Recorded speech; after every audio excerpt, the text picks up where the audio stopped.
मेरे प्रिय भाई और बहनों, हम इस चालीसे में हैं और इस चालीसे में हम प्रभु के दुख भोग के बारे में मनन करेंगे, प्रभु की मृत्यु के बारे में मनन करेंगे, प्रभु के पुनरुत्थान के बारे में भी मनन करेंगे।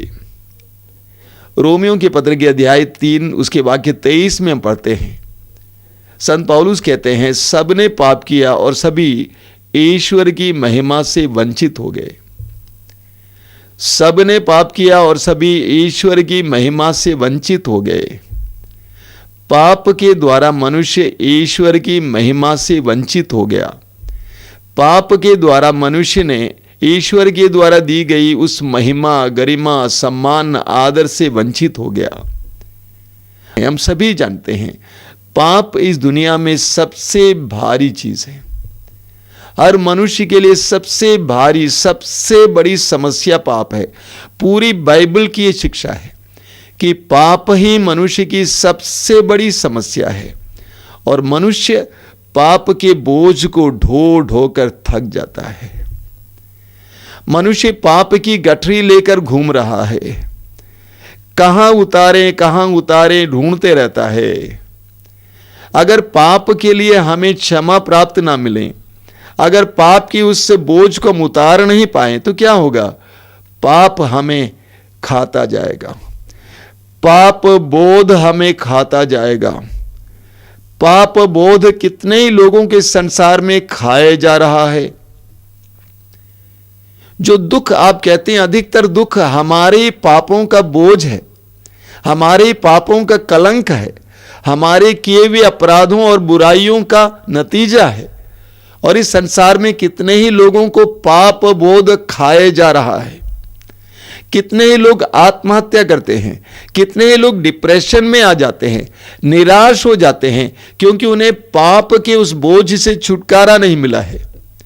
तो उस बोझ से छुटकारा ना मिले तो सबसे पहले पाप बोध हमें खाता जाएगा, दूसरा हम पाप बोध खो देंगे। दुनिया में बहुत सारे लोग हैं जिनके दिल में पाप बोध है नहीं, कुछ भी करने को तैयार हो जाते हैं। उनके हृदय कठोर हो गए हैं, उनके हृदय पाप को पहचान नहीं पाते हैं, वे भले बुरे को पहचान नहीं पाते हैं। ये दोनों मनुष्य के लिए खतरनाक है। पाप बोध हमें खाए जाए ये भी खतरनाक है, और पाप बोध को हम खो दें ये भी खतरनाक है। इसलिए मनुष्य इस पाप के बोझ को उतारने के लिए कोई ना कोई उपाय ढूंढते रहता है। सभी धर्मों में यज्ञ, बलिदान, दान, पुण्य इत्यादि के लिए स्थान है। क्या कारण है? मनुष्य का विश्वास है कि यज्ञ के द्वारा, किसी जानवर की हत्या के द्वारा रक्त बहाए जाने से हमें पाप मुक्ति मिलती है। अभी मुझे याद है कई साल पहले हमारे बनारस के पास एक दूसरा जिला है जौनपुर जिले में एक गरीब परिवार में एक साधु बाबा जी आए। किस तरह के साधु बाबा हम नहीं जानते हैं, और परिवार में कई क्लेश थे और उन्होंने अपने जीवन के संकटों के बारे में उनसे कहा, तो कहा कि तुम्हारे परिवार पर कोई क्लेश है, एक मनुष्य के बलि के द्वारा तुमको छुटकारा मिलेगा। सबसे छोटा बच्चा उसकी बलि चढ़ाई जाए तो तुमको छुटकारा मिलेगा। विश्वास करेंगे परिवार के लोग उस बंधन से छुटकारा पाने, क्लेश से छुटकारा पाने, संकट से छुटकारा पाने के लिए अपने सबसे छोटे बच्चे का बलि चढ़ाई। इतिहास में हम पढ़ते हैं नरबलि चलती थी, जानवरों की बलि तो चलती ही है, लेकिन नरबलि भी होती थी। पापों से छुटकारा पाने, पाप के उस बोझ और बंधन से छुटकारा पाने के लिए लोग विश्वास करते थे कि जानवरों और मनुष्य का रक्त बहाए जाने से उनको छुटकारा मिलेगा। हम पढ़ते हैं इब्रानियों के पत्र के अध्याय 9 उसके वाक्य 22 में, इब्रानियों का पत्र अध्याय 9 वाक्य 22 में संत पौलुस कहते हैं, बिना रक्तपात के पाप क्षमा नहीं होती। बिना रक्तपात के पाप क्षमा नहीं होती। इसलिए हम पढ़ेंगे यहूदी संप्रदाय में भी, यहूदी परंपरा में भी बलिदान की प्रथा थी। आप पढ़ेंगे लेवी ग्रंथ में, विशेष करके लेवी ग्रंथ में बलिदानों के बारे में, विशेष करके प्रायश्चित के बलिदान के बारे में बहुत वर्णन दिया गया है। आप पढ़ेंगे लेवी ग्रंथ के अध्याय 18 उसके वाक्य 14 में मूसा स्वयं प्रायश्चित का बलिदान चाहते हैं। मूसा स्वयं प्रायश्चित का बलिदान चाहते हैं। उसी तरह से आप पढ़ेंगे लेवी ग्रंथ के अध्याय 9 उसके वाक्य 7 में मूसा हारून को आदेश देते हैं कि तुम प्रायश्चित का बलिदान चाहा करो। आगे हम पढ़ेंगे लेवी ग्रंथ के अध्याय 23 उसके वाक्य 27 में प्रायश्चित की बलि के दिन के बारे में बताया गया है और किस तरह प्रायश्चित का बलि चाहा जाए इसके बारे में बताया गया है। इतिहास ग्रंथ के दूसरे इतिहास ग्रंथ के अध्याय 29 उसके वाक्य 23 में भी किस तरह प्रायश्चित के बलिदान में बकरों को इस्तेमाल किया जा सकता है इसके बारे में बताया गया है। तो पुराने विधान में आप पढ़ेंगे कि इस तरह बकरों, मेढ़ों और बछड़ों की बलि चढ़ाई जाती थी और उनका रक्त बहाए जाने से उनका विश्वास था उनके पापों का कलंक मिट गया है। ये ना केवल 2000 वर्ष पहले की बात है, आज भी समस्त संसार में विभिन्न लोग इस तरह कार्य करते हैं। जब आप ओझा सोखा के पास चले जाते हैं, वे भी किसी न किसी चीज़ की बलि चाहते हैं। उनका विश्वास है रक्त बहाए जाने से मनुष्य के पाप के बोझ से, कलंक से छुटकारा मिलता है। हम प्रभु यीशु के इस संसार में आगमन के बारे में वचन में पढ़ते हैं। यूहन्ना का सुसमाचार अध्याय 3 वाक्य 16 में वचन कहता है, जो आप कंठस्थ जानते हैं, ईश्वर ने संसार से इतना प्यार किया कि उसने उसके लिए अपने एकलौते पुत्र को अर्पित किया, जिससे जो भी उसमें विश्वास करे उसका सर्वनाश न हो बल्कि उसे अनंत जीवन मिले। तो प्रभु यीशु के संसार में आने के बारे में वचन कहता है कि यह ईश्वर के प्रेम का चिन्ह है और वह मनुष्य को सर्वनाश से बचाने के लिए है। यूहन्ना अपने पहले पत्र के अध्याय 4 उसके वाक्य 10 में कहते हैं कि ईश्वर ने हमसे प्रेम किया और हमारे पापों के प्रायश्चित के लिए अपने पुत्र को इस संसार में भेजा। इस संसार में प्रभु यीशु के आगमन के बारे में, उनके मिशन के बारे में, उनके कार्य के बारे में यूहन्ना कहते हैं, ईश्वर ने हमसे प्रेम किया और हमारे पापों के प्रायश्चित के लिए अपने पुत्र को इस संसार में भेजा। यानी प्रभु यीशु इस संसार में हमारे पापों के प्रायश्चित के लिए आए थे। मनुष्य जाति के पापों के प्रायश्चित के लिए यीशु इस संसार में आए थे। रोमी अध्याय 8 वाक्य 3 में भी इसी बात को संत पौलुस कहते हैं कि ईश्वर ने अपने पुत्र को इस संसार में संसार के पापों के प्रायश्चित के लिए भेजा। यानी प्रभु यीशु इस संसार में हमारे पापों के लिए प्रायश्चित करने आए। ये प्रभु का पहला दौत्य था, पहला काम था, हमारे पापों के लिए प्रायश्चित करने के लिए प्रभु यीशु इस संसार में आए। यूहन्ना का पहला पत्र उसकी अध्याय 2 वाक्य 2 में आप पढ़ेंगे। मैं आपको कुछ वचन सुनाऊंगा। यूहन्ना का पहला पत्र अध्याय 2 वाक्य 2 में आप पढ़ेंगे, प्रभु यीशु ने, उन्होंने हमारे पापों के लिए प्रायश्चित किया, न केवल हमारे पापों के लिए बल्कि समस्त संसार के पापों के लिए प्रायश्चित किया। प्रभु यीशु हमारे पापों के लिए प्रायश्चित करने आए। हमने पाप किया लेकिन प्रायश्चित प्रभु ने किया, क्योंकि उन्होंने हमसे इतना प्यार किया, इतना प्यार किया कि हमारे पापों का दंड अपने ऊपर ले लिया। हमें प्रायश्चित करना चाहिए था लेकिन हमारे बदले प्रभु यीशु ने प्रायश्चित किया। आप पढ़ते हैं इस्यास नबी अध्याय 53 उसके वाक्य 4 और 5 में, विशेष करके 5 में आप पढ़ेंगे कि हमारे अपराधों के लिए वह दंडित किया गया, हमारे अपराधों के लिए वह दंडित किया गया। यीशु हमारे अपराधों के लिए दंडित किए गए। मान लीजिए आपका कोई रिश्तेदार या आपका भाई या बहन या कोई भी कोई अपराध करता है और उसको पकड़ा जाता है, जेल में डाला जाता है, लेकिन कोई दूसरा व्यक्ति उसके प्रति प्रेम के कारण उस व्यक्ति यानी आपके भाई या बहन के दंड को अपने ऊपर ले लेता है। बार बार मैं आपको कहानियां सुनाता हूं इसके बारे में।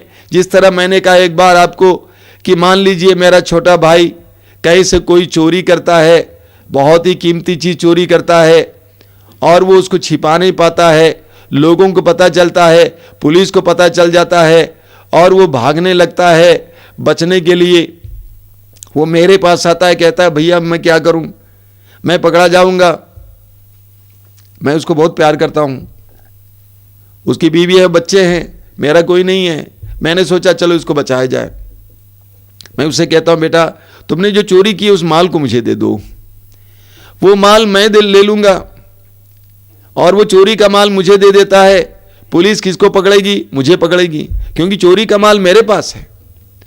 मैं अपने भाई के लिए चोर बन जाता हूं, हालांकि मैंने चोरी नहीं की।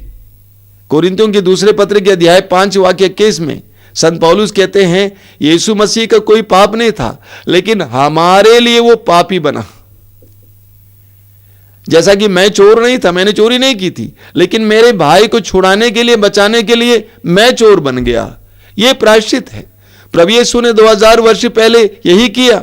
पाप हमने किया, लेकिन प्रभु यीशु ने हमारे पाप का दंड अपने ऊपर ले लिया। इसलिए संत पौलुस कहते हैं, पहला कुरिन्थी अध्याय 15 में उसके वाक्य 1 से संत पौलुस कहते हैं सुसमाचार के बारे में। और वो सुसमाचार क्या है? वाक्य 3 में संत पौलुस कहते हैं वो सुसमाचार यह है कि मसीह हमारे पापों के लिए मरे।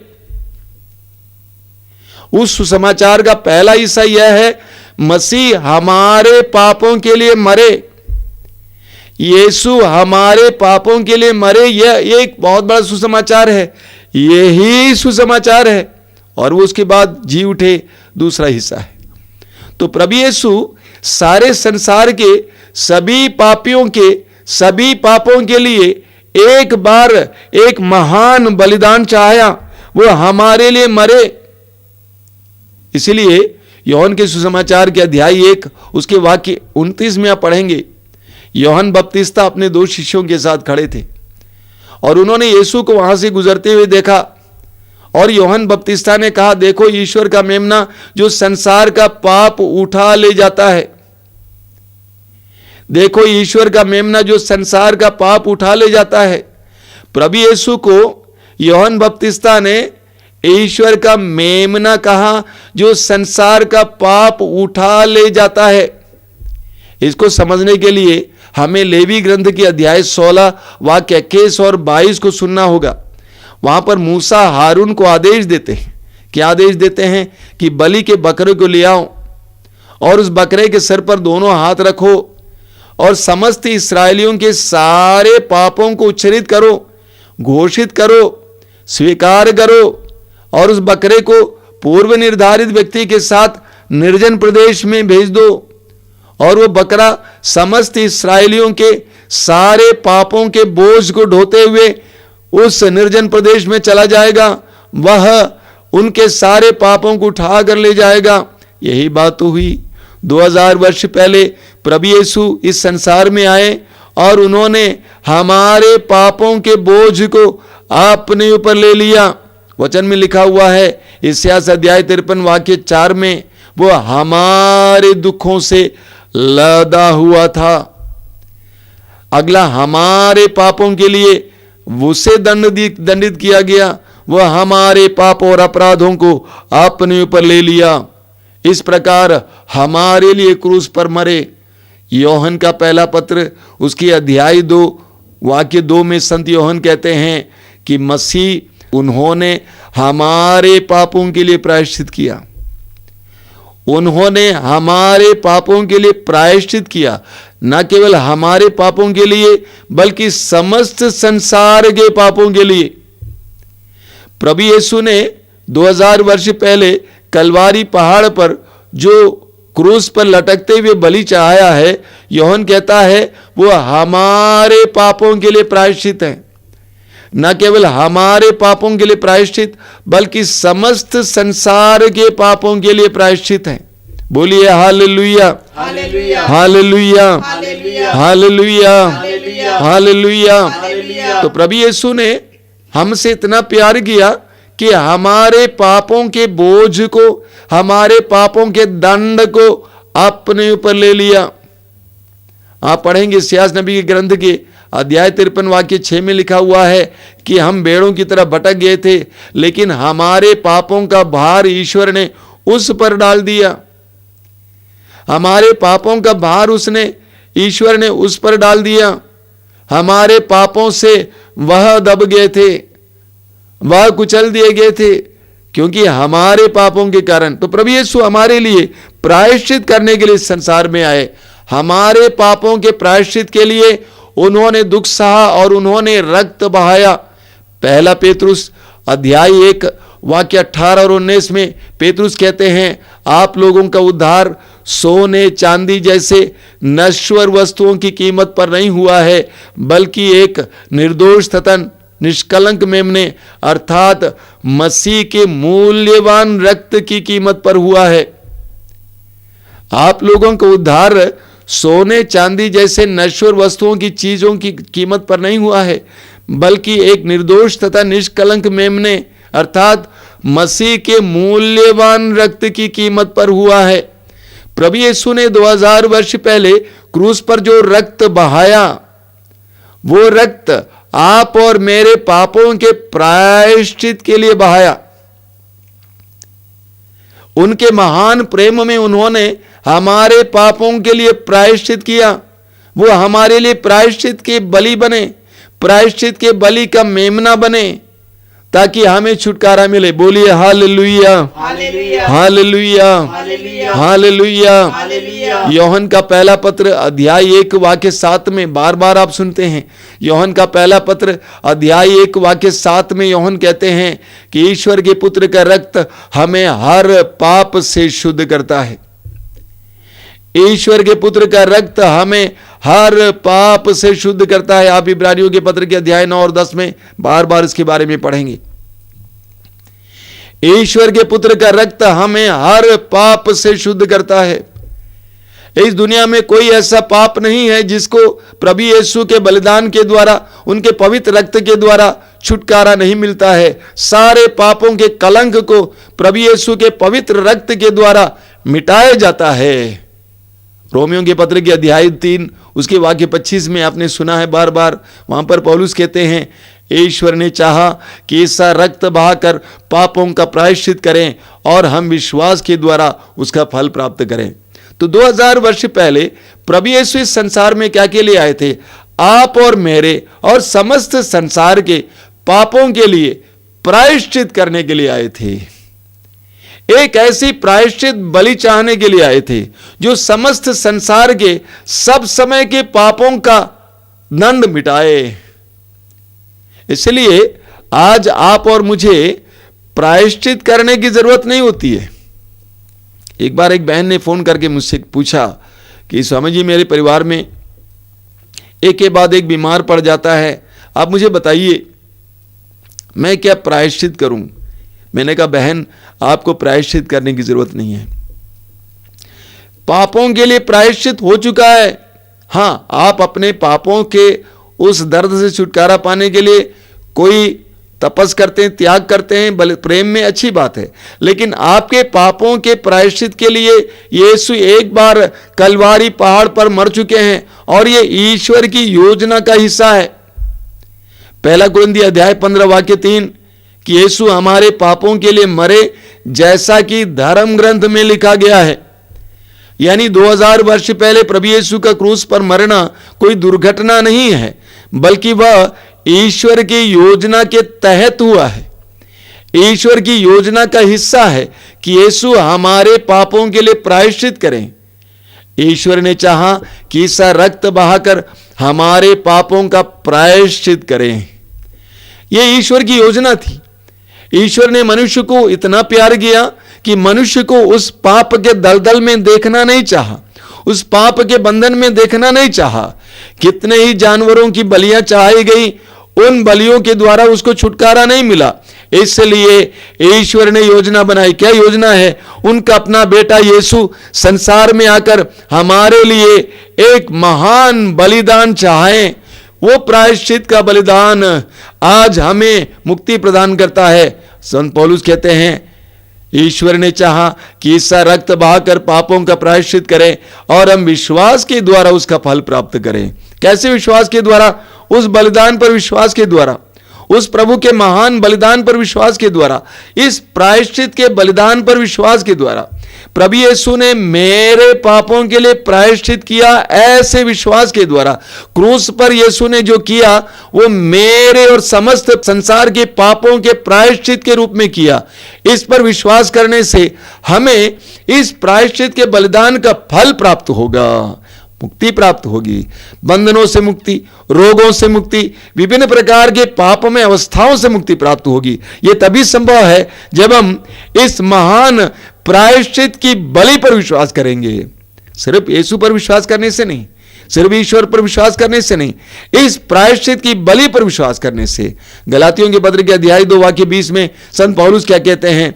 वो कहते हैं, दूसरा हिस्सा है, जो जीवन में शरीर में जीता हूं उसका एकमात्र प्रेरणा स्रोत है ईश्वर के पुत्र पर विश्वास, जिसने मुझसे प्यार किया और मेरे लिए अपने आप को अर्पित किया। इसको आपको भी दोहराना होगा कि प्रभु यीशु ने मुझसे प्यार किया और मेरे लिए अपने आप को अर्पित किया।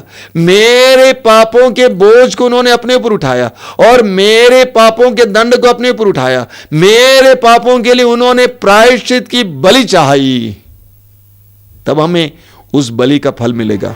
आंखें बंद कीजिए, आइए हम प्रार्थना करें। आंखें बंद करके समय देखने का प्रयास कीजिए कलवारी पहाड़ के उस क्रूस को। 2 डाकुओं के बीच लटके हुए यीशु, लोगों ने उनको शर्मिंदा करना चाहा, लज्जित करना चाहा, लेकिन सच्चाई यह है कि यीशु हमारे लिए वहां लटके हुए थे। हमारे पापों के लिए प्रायश्चित की बलि बनकर वहां पे लटके हुए थे। सारे संसार के पापों की प्रायश्चित की बलि बनकर वहां पे लटके हुए थे। उनके शरीर से बह निकला एक एक रक्त हमें पाप के कलंक से मिटा देता है। हमारे अंदर पाप के द्वारा बोझ और कलंक जो आया उससे हमें छुटकारा देता है। इस समय विश्वास करना, वचन पर विश्वास करना। ईश्वर ने चाहा कि इसका रक्त बहाकर हमारे पापों के लिए प्रायश्चित करे और हम विश्वास के द्वारा उसका फल उत्पन्न करें। इस समय अपने हृदय में बोलिए, यीशु मैं विश्वास करता हूं तू इस संसार में आया मेरे पापों के लिए बलि चढ़ने के लिए, मेरे पापों के लिए प्रायश्चित करने के लिए। तू इस संसार में आया मेरे पापों के लिए प्रायश्चित करने के लिए, संसार भर के सभी लोगों के पापों के लिए प्रायश्चित करने के लिए तू प्रायश्चित की बलि बना। धन्यवाद यीशु, धन्यवाद यीशु, धन्यवाद यीशु। तेरी स्तुति, तेरी आराधना, तेरी महिमा।